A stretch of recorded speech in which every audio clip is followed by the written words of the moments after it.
माझा स्टाफ आहे. मी लोकांचे आभार मानण्याकरता घराच्या बाहेर आम्ही सगळे उमेदवार गेलो आणि त्याला आमदार महेश चौगलेचा मुलगा आमच्या घरात येऊन मुलांना धमक्या देऊन आणि गाड्यांच्या काचा फोडून माझ्या घराच्या काचा दगडफेक केलेला आहे. त्याच्यावरती आमदार रेड मारला आहे. पोलीस कोण त्यांचा होता त्यांनी रिव्हॉल्वर दाखवले, छातीवर रिव्हॉल्वर ठेवलेले. माझ्या 2 मुलांना आता दुसरीच्या माझ्या कार्यकर्ते आहेत त्याच्यावर चाकूचा हल्ला केलेला आहे. ते आता सिरियस आहेत आणि हे जो ढोकले आहे जो सिनियर आहे तो मला लाड्या गोड्या लावतो, तुम्ही इथे आमच्यावर लाठीचार्ज करतो.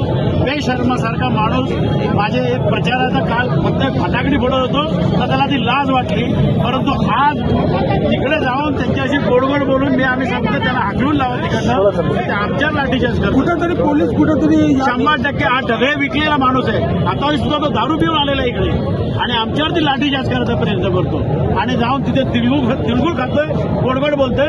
आमच्या मुलांचा जीव नाही आहे का? अरे प्रशासन जर तुम्हाला नसेल वाटत असेल ना सोडून द्या, गोळ्या डायरेक्ट घाला ना, आम्ही तयार आहोत.